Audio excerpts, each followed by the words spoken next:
Well, look at that. The very night that I'm not supposed to be streaming, I actually get on here on time.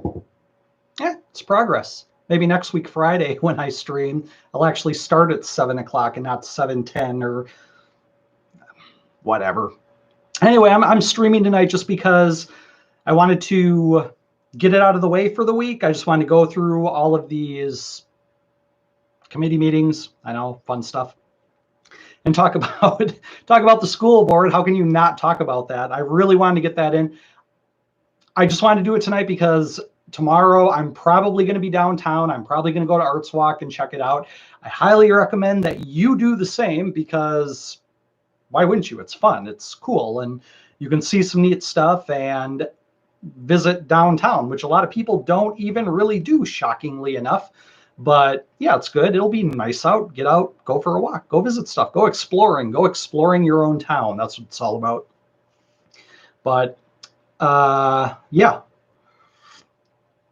So this week I posted a question on my city council page, which just asked the question, is there anybody that you could think of in city government that you would follow in a time of like actual crisis? We're talking like apocalypse, Mad Max level crisis. Is there anybody in city government that you would actually turn to in a time like that? And surprisingly, the answer was overwhelmingly no. But then again, I understand that the people that tend to follow my Facebook page, tend to be the people that are very self-sufficient and just want to be left alone and don't happen to like a lot of local government meddling in their affairs to begin with. So, I just honestly, I knew that was going to be the case, but I was just thinking about how the entire structure of government, or governing for that matter, in 2021, seems to a lot of people to be very civilized and very progressive because we vote for people and things of that nature. But I mean, is it really? Where has that gotten us, really? It seems to me that, we have this structure in place where people who are not leaders in any sense of the word can just get in these positions of, their little fiefdoms and then just basically do whatever they want, which just seems like such a, like it doesn't compute with me, right? It doesn't fill me with any sense of, what's the word I'm looking for? Confidence in this kind of system. Even back in the Middle Ages, if you were going to be a king, you had to be a leader. You had to be strong. You had to be able to put down any challengers. You had to be an actual leader. You had to be the type of person that inspired people to follow you. And yeah, maybe that was done pretty violently back then, but there was no debating who the leader in a particular geographic region was until a leader from another geographic region came along and wiped you away and basically challenged your authority. And I mean, yeah, we look back at that and we think, oh, that's barbaric. That's kind of crazy. There's no need to do that. But I'm like, but you still had real leaders, at least back then. At least there was no question about who was in charge. Whereas nowadays we just have this really weak system where, all you got to do is trick people into casting votes for you. And casting a vote in 2020 for somebody that you want in a position of power is not like it was 500 years ago, where casting your vote for the guy in power meant picking up a sword and stabbing some fools that didn't agree with you. But nowadays there's just no work that goes into it. And just anybody can just get in there and just do it. And half the time, nobody even cares. Especially when it comes to city government, nobody cares. It's just people that step up and say, okay, I guess I'll do it since nobody else wants to do it. There's no qualifications behind that or anything. At the very least, we should have to, fight each other for these positions, right? So like when I ran against David Shore, like the voting shouldn't have mattered. Like David Shore and I should have stood in the middle of a Gerke field and fought. Well, I mean, I wouldn't want to hurt the guy. I'd like pugil sticks with the big puffy ends or something. Maybe just knock each other around with those, or like fight each other in fat suits, like those fat suits that you bounce around and you try to knock each other over. Something like that. Like it doesn't have to be anything like not to kill the guy or anything like that. But yeah, so I don't know, just a random rant I wanted to go off on because I was thinking about this week. Just man, there's nothing to inspire confidence. And the fact that, I get on here every week in these streams and just kind of review all of the things that city government does. Again, we'll talk about it this week. You have people like Jeremy Slawinski, who, he's constantly challenging the city council over their spending habits. I mean, like Tory Jennings has really done nothing to earn the right to take money from me and spend it how she wants, right? Like at least if it was like some kind of some king or some dictator or something, at least he earned the right to extract my resources because I'm weak and I cannot challenge him. Whereas with, like I feel like our government is just like really, it's always teetering on the brink of collapse. Like it's just so weak. If all the people in the United States decided they didn't want a federal government anymore, there would just not be a federal government anymore. There's nothing they could do. There's nothing the federal government could do or the politicians within it to defend the federal, like there's nothing there. It's a paper tiger, right? And how much more of a paper tiger do we have right here at home? Like if all the people in the freedom fighters wanted to band together and just overthrow the local government, they could do that, and it wouldn't be hard at all, but we all just play along with the game and just do the voting thing, and people pretend it's more but it's not. Is it really more civilized? All government is violence, right? Like when you cut away all the flowery language, all it is at the end of the day is violence. It is an entity that commands you to do things, and if you disobey, it will throw you in a cage or kill you or take money from you. So it's just as violent as it always has been. But the difference now is that the violence is carried out by proxy, right? David Shore doesn't have to raise his own army to extract taxes from me anymore in the way that it should be if he's going to extract taxes from me. All he has to do is write some words on a piece of paper and then send other people to do that on his behalf, right? That's all it is. It's the same extraction of resources. It's the same type of oppression that we've always had. It's the same type of violence we've always had.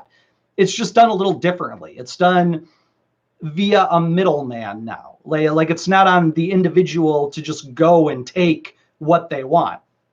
And I don't know. I find that there's just something about that offends my very soul.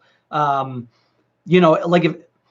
if Tory Jennings and David Shore want to take resources from me, I really feel like they should just show up at my front door and beat me to a pulp and take my resources. And that's far more honest, and they become far more worthy of my resources if they can pull that off, right? But there's just something really offensive about the way that the whole thing is contrived now, and how everybody just kind of pretends that it's more civilized that we do it this way. I don't know. I think there's room for debate there. And anybody who wants to debate that, let me know. I will be more than happy to put you on the live stream and debate it. And probably we won't even have to, because I'll think about it more next week. It's because I'm not drinking. That's what's going on here. Like, I just realized that. The reason I drink is because the upstairs just never shuts up. And I think I'm going through that again. So just throwing that out there. If anybody wants to talk about that, hey, come on the stream and we'll make it interesting, right? It'll be fun. It seems like a fun discussion anyway. So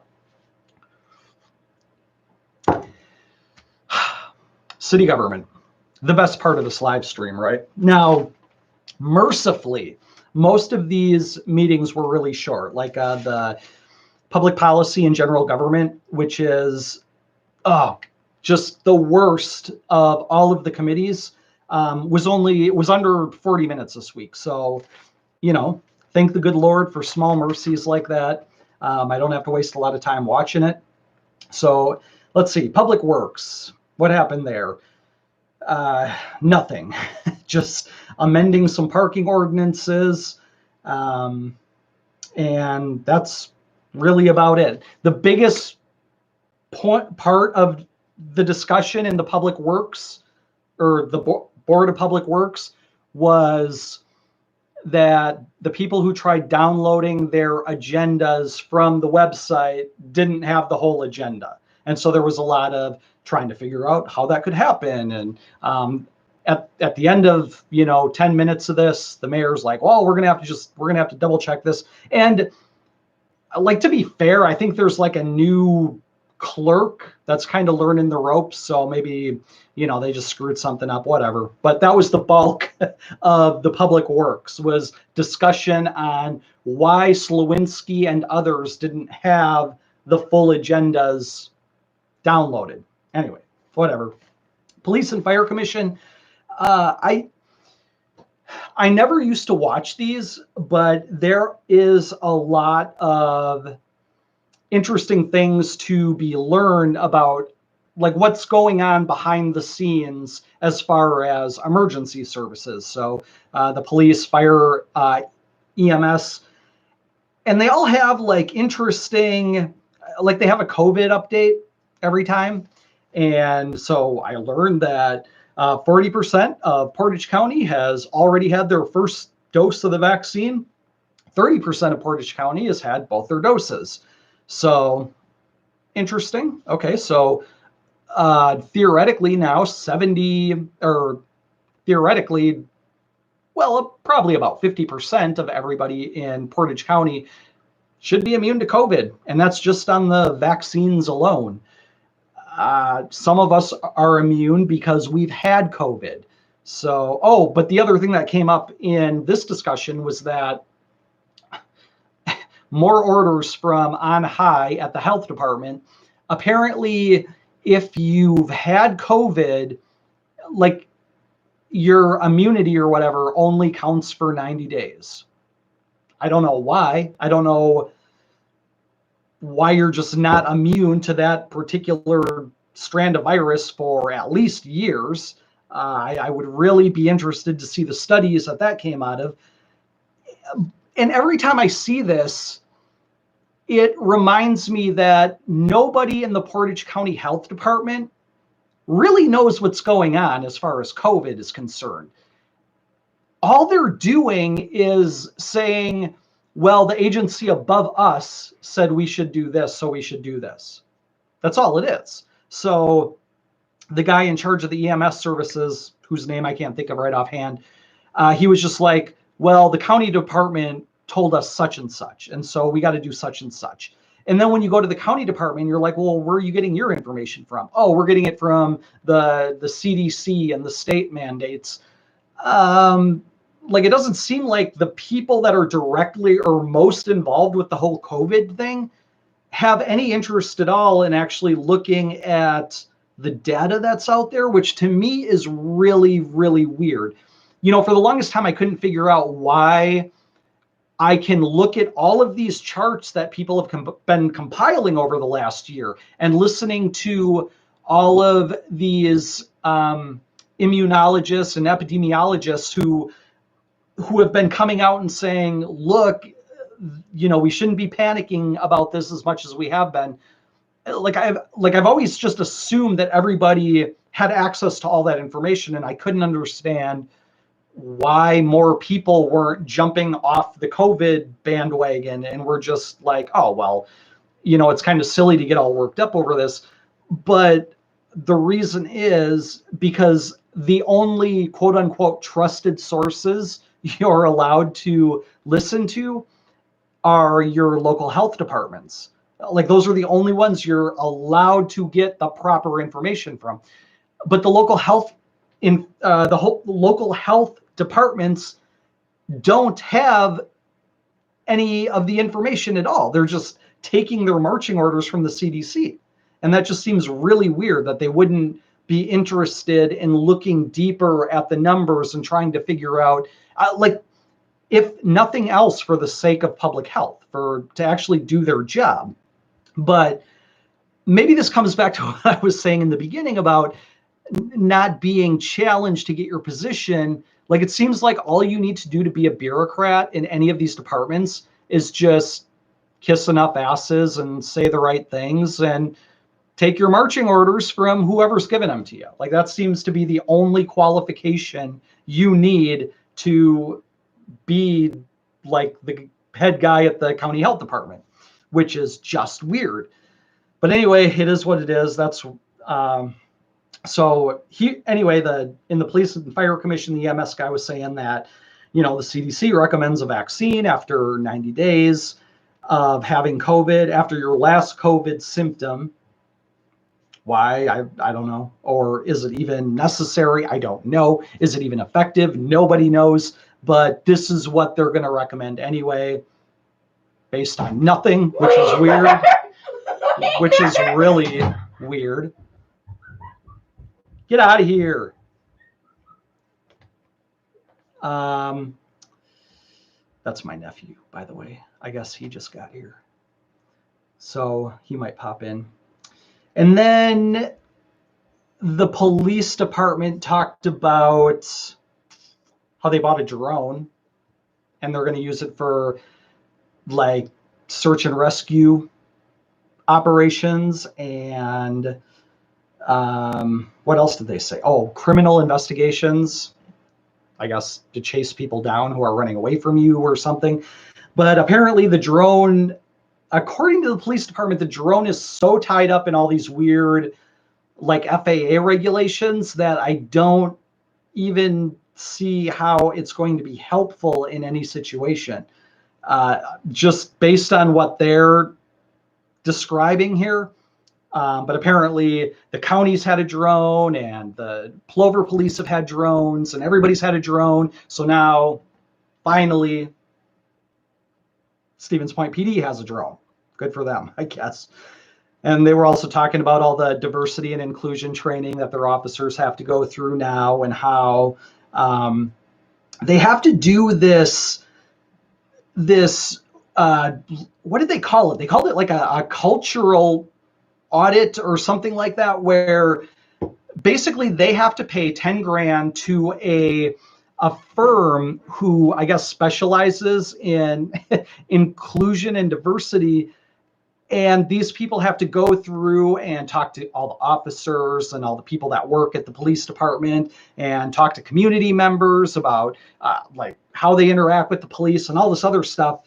And so right now they're working on raising the money for this completely unnecessary thing. I don't know. I didn't really understand. I guess they kept saying, or like Chief Zenner kept saying, referring to, well, with all the things going on over the last year, all the protests and all the shootings and all that, I guess because of all of that, they have to have like an audit of the police department culture to make sure that they're, the Stevens Point Police Department isn't full of bigots or people who are going to shoot you in the back when you're running away, or, like whatever it is.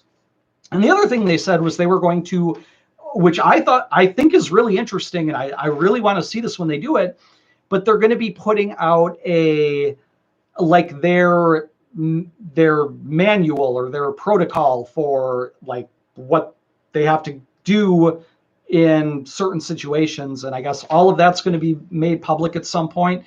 I think because of the cultural audit, like maybe people just, they don't know what's going on behind the scenes at the local police department. So one of the big things that they're always pushing for is more transparency, and like, how do police make the decisions that they make and things like that. So I think that's why they're doing that, but whatever. Well, oh, the other thing that they were talking about was that there's been a dramatic increase in vehicle pursuits. So like high-speed chases and things like that.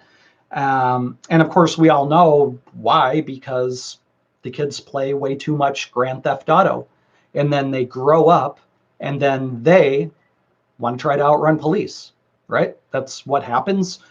Well, it's too bad Cindy Nebel isn't on the city council anymore, because we could really push for the Grand Theft Auto ban, and I'm pretty sure she would be like all for spearheading that. Finance Committee. Again, this is all stuff that authorization to fill out an application for a block grant to redo the convent.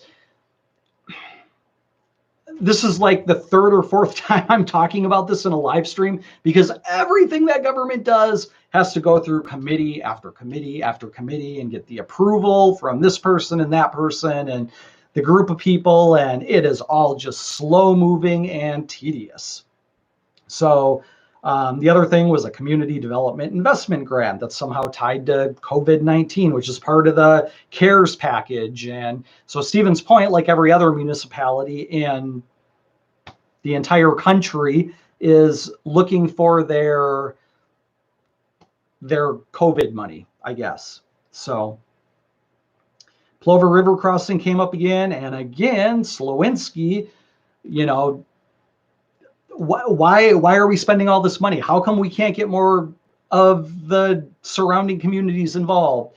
Again, just raising all these questions about the funding, and he keeps calling it a pet project, which Mary Kneebone takes issue with, because the people in her district have to, if they want to bike into town, they have to take this really roundabout way, and having the Plover River Crossing is going to be so much better for the 5 people in her district who bike everywhere, apparently. So she got pretty annoyed with Slowinski calling this a pet project over and over again.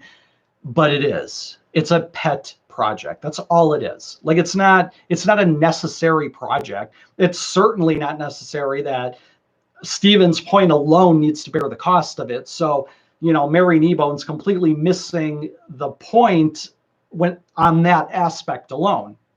Well, anyway, Dan Kremer, who is, one of the people involved with this, head of the Parks Department, maybe. I'm not exactly sure what his title is, but anyway, he said that if they couldn't pull the funds together, he had a group on standby who was going to go out and raise the necessary funds to get this done. And I'm like, well, why aren't they doing that now? If you go back and find the live stream where this whole Plover River Crossing thing first comes up, and I'm first talking about it, which I'm sorry, I can't tell you what the date it was. It was last year sometime.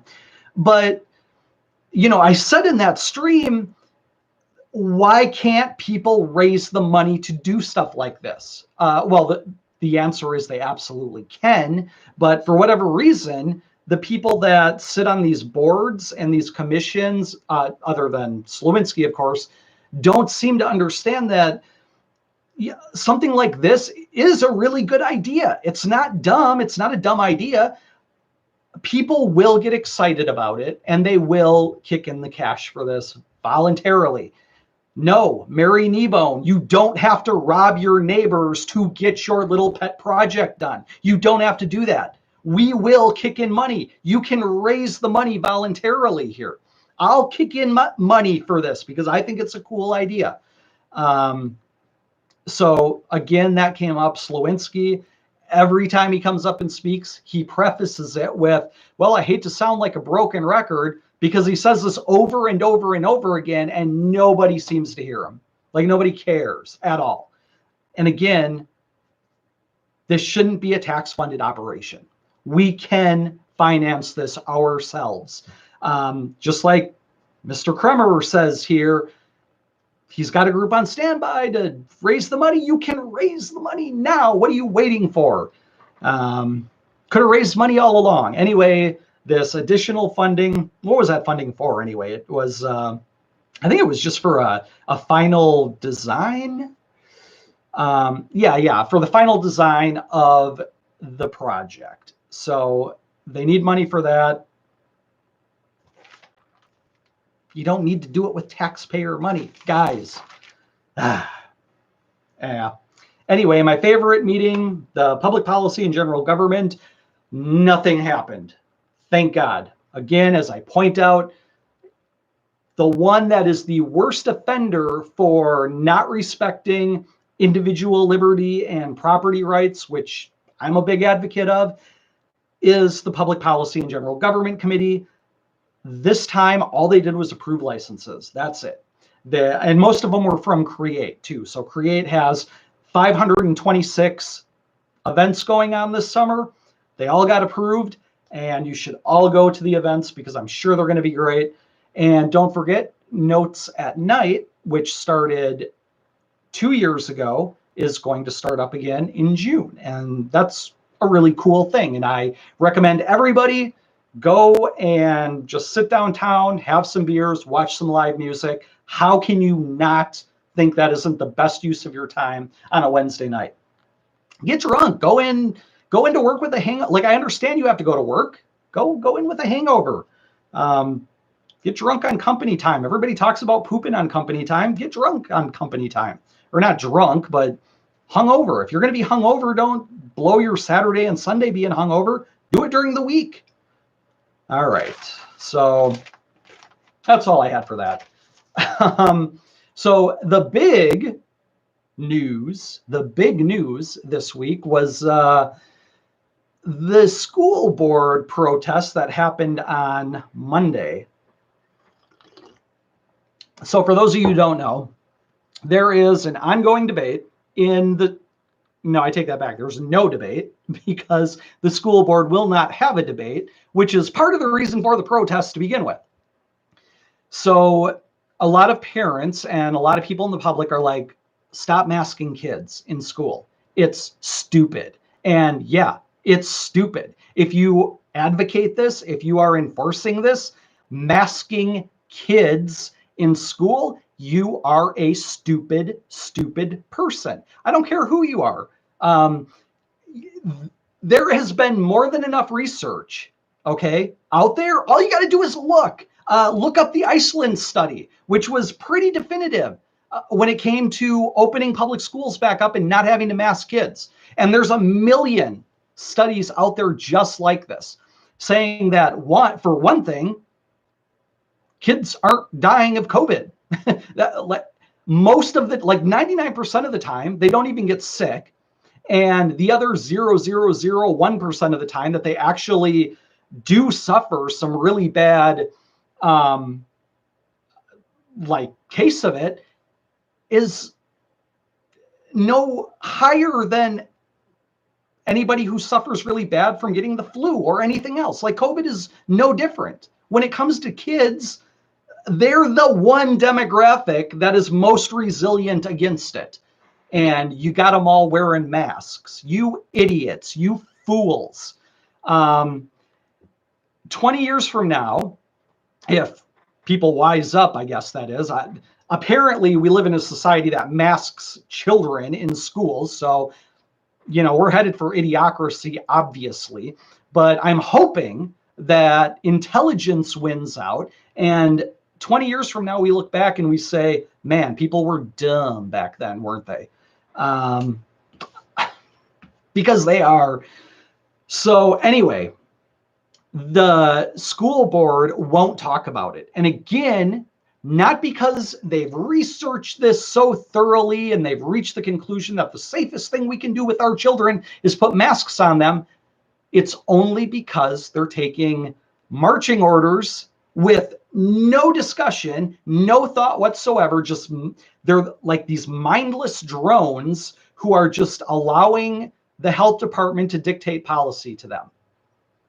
And the people in the health department are just allowing the state to dictate policy to them. And the people at the state are just allowing the CDC to dictate policy to them. And the CDC has been wrong about everything since the beginning of this pandemic.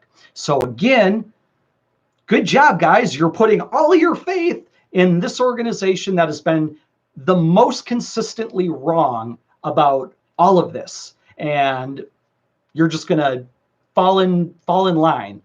Yeah, good job. So a lot of the parents and members of the public have been trying to get this on the school board agenda for a while now. The school board agenda, or the school board, and look, I don't want to say the entire school board, because I'm sure there's dissenters in there. You know, I'm sure there's good people on the school board, just like there's, you know, decent people on the city council or on the county board. So it's not all of them, I'm sure, but obviously a majority of them sitting on the board have decided that they're not going to talk about it. And they've already decided that they're going to be masking kids for next school year too. You know, when does this end? Really, this has been going on forever. Okay. And again, nobody seems, from the superintendent to the mayor, you know, I said this about the mayor too.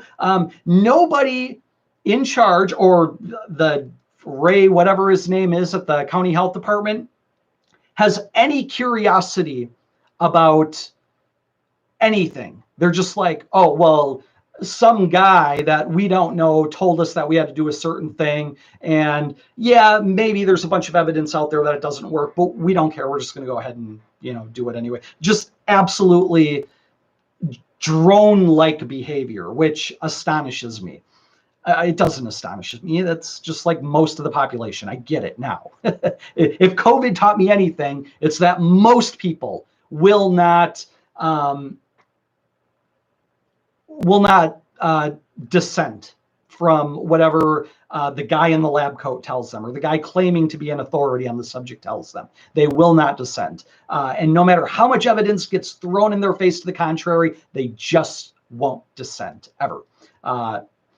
Okay, well, that explains the reason for, you know, every horrible thing that's ever happened in humanity, because we see most of humanity is comprised of these people at any given moment. And it's sad that most of the people on the school board are these people. And it's sad that the mayor and a lot of people on the city council are those people. But we have a system in place where the public is allowed to tune in and challenge some of these policies, right? That's how it's set up. The school board absolutely refuses to put it on the agenda and have an open discussion about it. Because if they did, they would absolutely get destroyed. Like, put me in there. I will argue with these people. I will show them all the information in the world that they need to say that masking children is stupid, is utterly insane.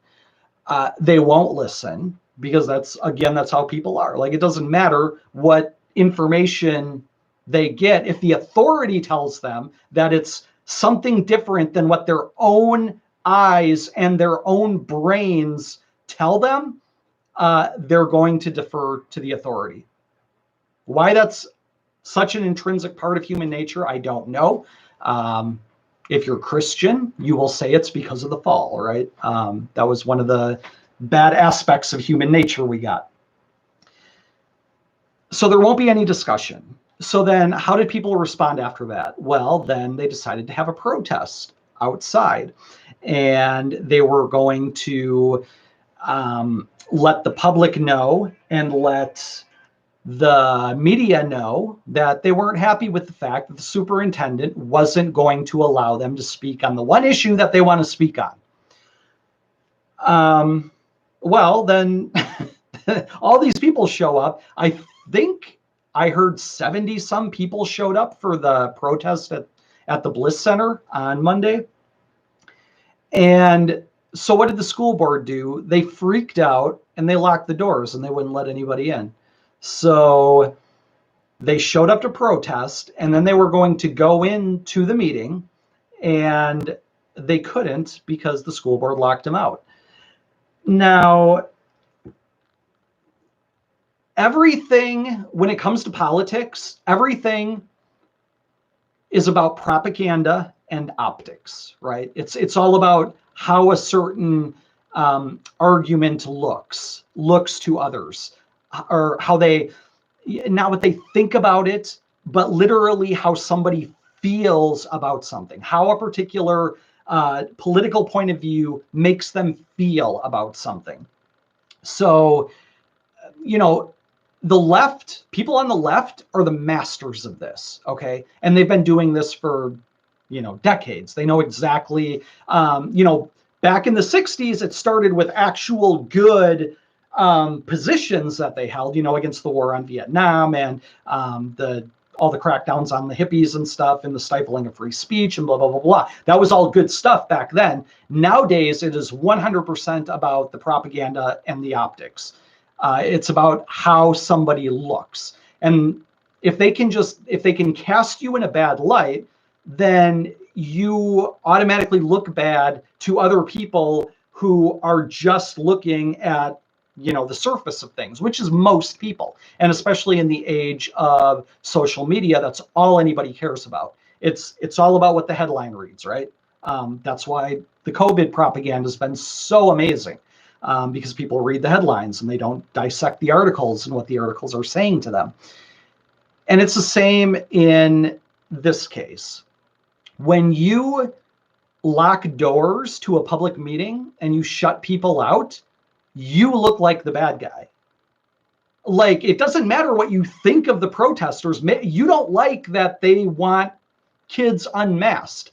I get that, all right? But you automatically become the devil in this scenario when you try to shut down public speech. And that looks really, really bad to everybody, not just to the people that don't support masking kids. It looks bad to everybody.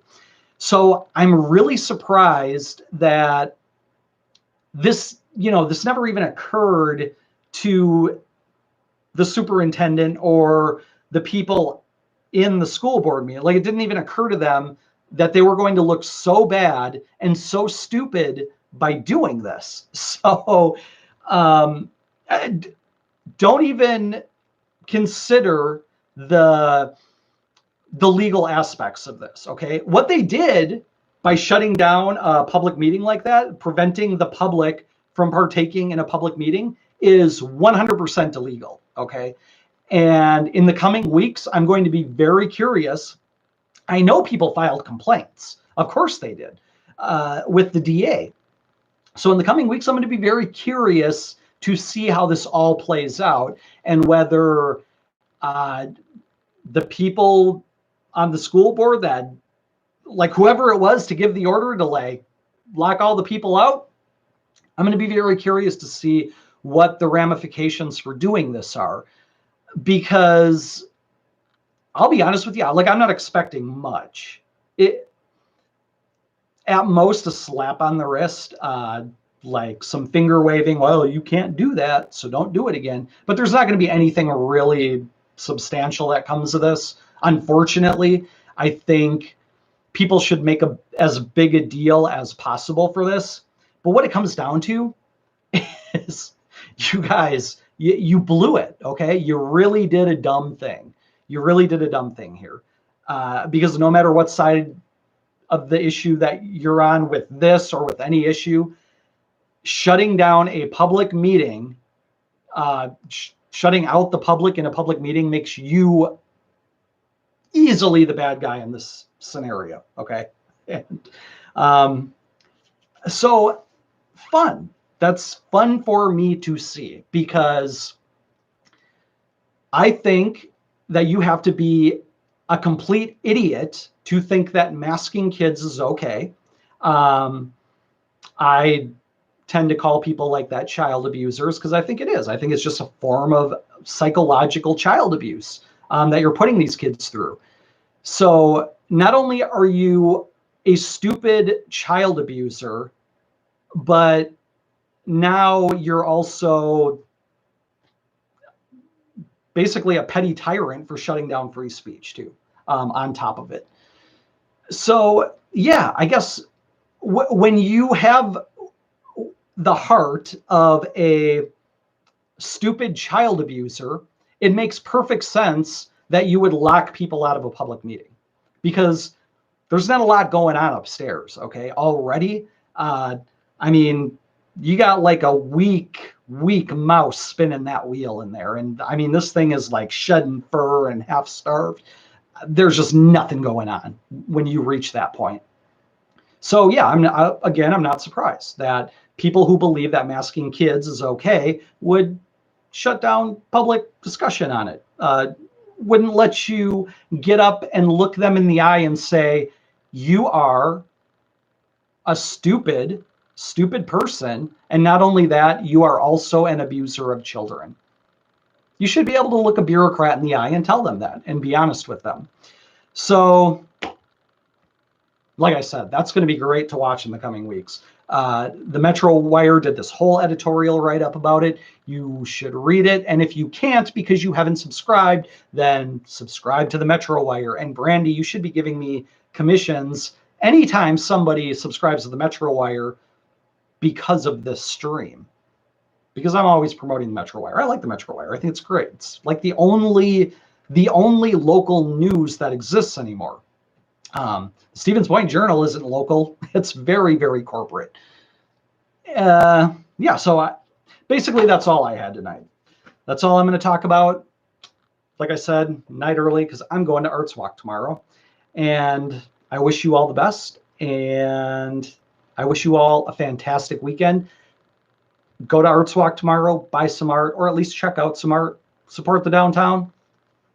Maybe I'll see you down there. Cheers, everybody.